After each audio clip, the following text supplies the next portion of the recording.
impressed with our staff, especially with the short amount of time of putting together a class, and trying to finish up the signing day within 2 days of recruit, 2 weeks, a few days of recruiting.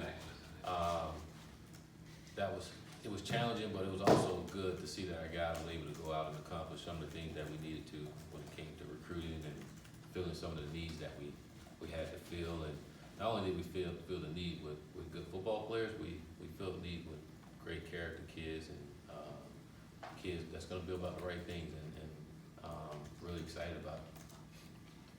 You've been around enough signing days. In a way, is this almost the easy part, knowing that you already got the kids, but now you have to get them on campus and get them to where they're developed, and once the current guys leave, that they can eventually lead this team to a title? Well, none of it's easy. All of it is pretty tough. You're changing habits of kids once they get here, and you sign them now. It's still like 4 months or so before you can really put your hands on them. So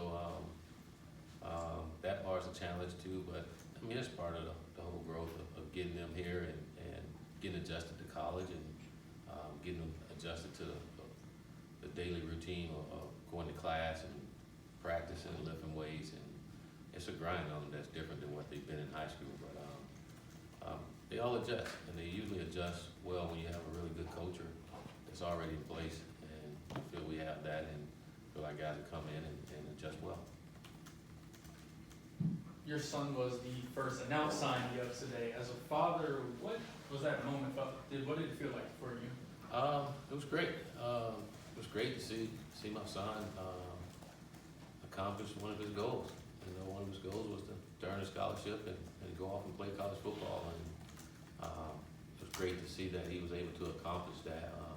I know from a dad and a coach, I was really impressed with just him overcoming some of the adversity that he's been able to overcome, and to finish his senior year the way that he finished it was really big time on his part to lead his team to a state game, and but to have the year that he did his senior year after overcoming some of the adversity that he had, moving around the country and not really developing how he wanted to, he showed what he's capable of doing once he got the opportunity.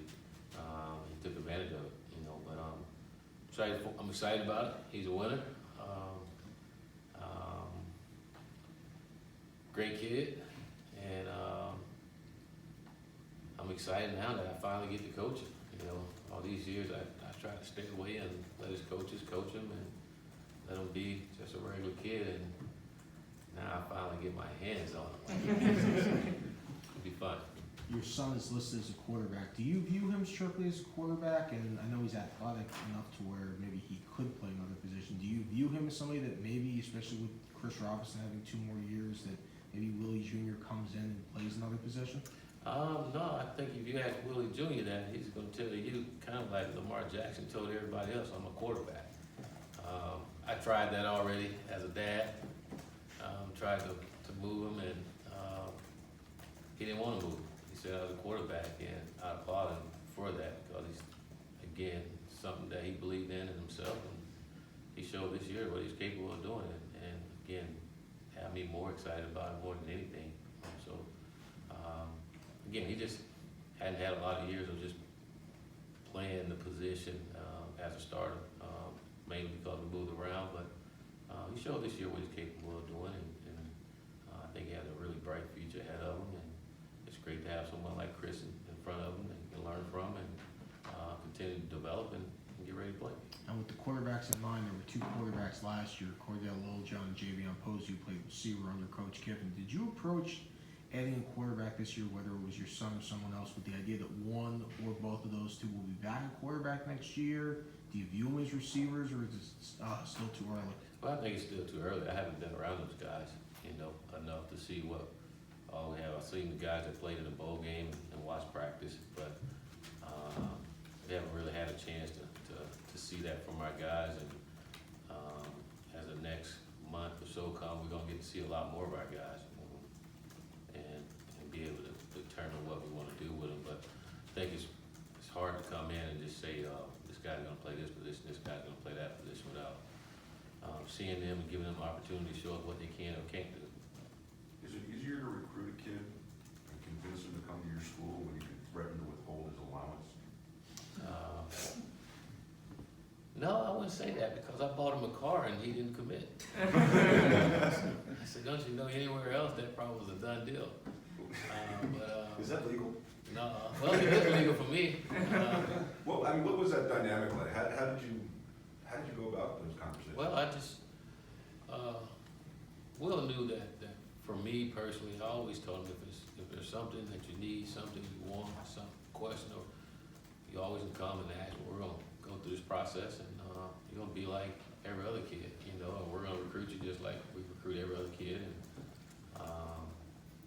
so I kind of let it go, you know, and if he wanted to go visit a school or something, and I took him, you know. If he didn't, we didn't go, you know, but kind of let it just go like most kid. I wanted it to be like most kid. I didn't want it to be anything just because I was his dad or anything. So, but it went. I thought it went well. I felt like it ended up well, you know. But it was, for me, it was like recruiting anybody else. To be honest with you, you know, he knows what to expect. He knows what I expect out of him, and he knows what I expect out of our players. And you know, he's not going to get treated any different. Coach, obviously, I mean, it seems like the initial idea might have been to get the community college JUCO guys in at the trenches, then fill in the wide receiver position through transfers. How much priority did you put on kind of getting experienced guys at kind of these positions where FAU might have been a little weaker? Well, it was important that we get guys that was going to fit our needs, and you look at my roster, the guys that played this past season, and then you start to look and see where can you fill in some of those positions to help us come next year, you know. And I know at the receiver position that was a spot that we felt we can get some guys in here to help us next year, and then in the trenches, especially on the D line, we needed to get some guys there, but I think if you look at it, we kind of fill some spots in almost every position on there except for tight ends and specialists, really. So, but we filled our needs. I felt like we only had this in the second signing period. We only had 11 issues to give, so that was kind of tough on us when it comes to the recruiting standpoint. But I felt like we got what we needed.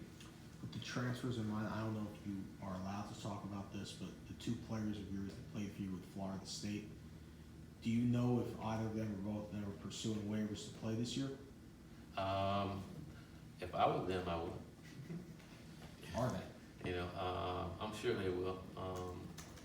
I'm sure they will. You know, Confident? with the waivers, In what the NCAA would rule? absolutely, I'm confident. NCAA always do. They do us right. But besides physically, what are some of the traits that you saw in the players in these signing classes that fit your system and fit your football team? Well, I think each and every last one of those guys are winners. I think they're great character kids, which is really important. And they love playing the game of football. They love playing the game of football, and when you get a chance to meet a lot of these young men, you sense their love not only for football but for FAU too, and wanting to be here, and especially once we got them on campus, it was. I think they all was amazed, or they all came in thinking one thing, and once they got here, they were like, "Wow," you know. And a lot of that has to do with our Smith Center, football center, and so. But looking for tough, smart, highly competitive individuals, you know, that love to play the game. And I think when you look at each one of those kids, you get that out of them.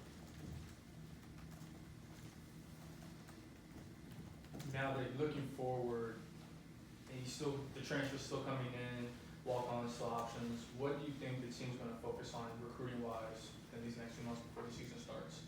Well, again, I think for us as a staff, now having our staff here, and now we're off the road from recruiting, now the real recruiting comes, and that's with our current team, you know, and recruiting and evaluating evaluating our current team. I think that's, bigger than anything, and a lot of that's gonna be in some of our morning workouts that we do with our kids and watching them run around and athletic ability, and I think we'll know more about our team, and by knowing more about our football team, we'll have a better idea on what we're gonna, bring into our program here over the next couple of months, or what we need to bring into our program, I should say.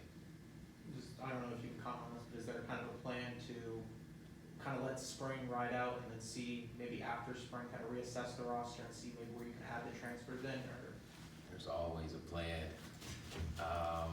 No, you got, I mean, I think now we're recruiting in the way that it's going now, you gotta always be prepared for that. You know after spring ball, a lot of guys leave, and you gotta prepare for that opportunity to arise, and it fits what you're doing and what you need, and being ready for that. So I think recruiting is different now, and you gotta adjust with it and always be ready. You just never know, especially with this portal.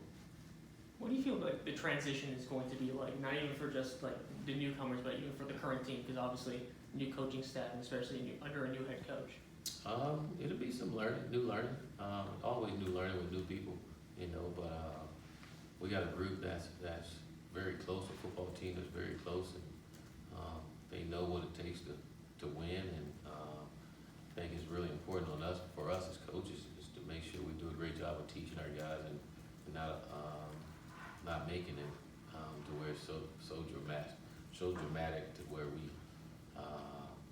take a step back. We don't want to take a step back, so we got to do a great job of teaching what we want our guys to do and how we're doing it, and our guys got to do a great job of learning and going out and working on it daily. A lot of these guys, talking with the coaches, there was an existing tie that you had with them before you even got here. Did they think the process of getting these guys in a short period of time easier to get them in? Absolutely. And does that also change, is that a focus that probably has to change going future classes? Well, I think when you come in this short amount of time, and you're trying to make a dent on your recruiting class, you got to rely on your relationships and that you've had in the past with folks, and that's what we did. A lot of it is rely on our relationships, and I think going forward, we're going to continue to rely on our relationships with coaches and players that we recruited, and build new relationships. We're here, and I think it's important that we build new relationships, and here at FAU too. But there's going to be a focus when it comes to our recruiting in the areas of where we recruit at, and we're trying to do a great job in those areas. And so I think you'll see a change when it comes to that. Do you think that because you were in the process at say Florida State Power 5 elite type school, did that allow you, at least in this cycle, to get perhaps better kids than you could normally have access to? I wouldn't say that. Again, I think it all comes down to relationships, no matter where you're at. If you don't have a relationship with a kid, the chance you're going to get them. I mean, it opens some doors for you, right? It does. I mean, I think you're probably known by more people because of being at a school like that and the publicity that you've gotten, but it always goes back to relationship and building that. And I think our coaches did a great job in a short amount of time, and then relying on the guys that you already had relationships with, that helped. But that doesn't change as we move forward and go to the next recruit cycle. You got to continue to have those relationships and build them and make them stronger. And again, I don't care whether I was at Florida State or Oregon before. I think if we didn't have a relationship, then a lot of these things wouldn't happen regardless. Can there be too much emphasis in saying we got to get the guys that are close by? I mean, you didn't necessarily do that here, but you've got some pretty good players here, but it appears. I think Kiffin often found it easier, for example, to get the guys from far away to come down to Boca Raton. Well, I think it's your philosophy and what you think. That's what you go in thinking and saying that you're going to do. That's what you need to do, no matter what anyone else says or do. You go in. I know for us, as we move forward, the majority of our recruiting classes is going to be from around here. Like I say, the tri-state, the tri-county area. That's going to be the heart of our recruiting class. Broward, Palm Beach, and Dade County, and then the entire state of Florida. We're going to recruit, and there'll be some players that we get outside of the state, but, our focus is gonna be here. And if you do a great job, like I say, building relationships and doing a great job evaluating, which is, I think, is probably one of the biggest things, being here at FAU, doing a great job of evaluating the type of young men you want in your program, then, it shouldn't matter. It should be fine. I guess what I was going at is are you artificially kind of limiting yourself by focusing here when it seems like you guys do pretty well basically in the tri-state areas? No, I don't think you are. I mean, if you look at the state of Florida, I mean, 6 to 8% of the players, Division I football player in the state of Florida come from this tri-state area. You know, so, I think when you go off too far, sometimes you probably limit yourself on some of the really good players around here that you can have too. And not only you get those good players, you get their families and everyone else come to the game and watch you play. So, I think it's really important that we get our guys from around here and more importantly, evaluate the right guys and get the right guys for our football program. Again, our focus is gonna be down here, but it's not gonna be limited to just here, you know, but we're gonna make sure that there's no rock that goes unturned. He's not somebody who signed today. Is Miko Dotson back with you guys? Has he come to you and said, I'm withdrawing from the portal? No, he's in the portal. Is the same coach responsible for all the Georgia guys as far as recruiting them? Say it again? The same coach on your staff, is he responsible for all the Georgia guys? Is that tricky? No, we recruit as a staff and individual guys. I know, Coach Woody's on some guys. I know, if you look at the guys, especially in this signing class, Coach Woody, recruited some of those guys there from Georgia and had a good relationship, some of them, from our time at Florida State, you know, so, those recruiting areas and things are and will change, and like I say, majority of it will be in the state. Anyone else? All right, thanks, Coach.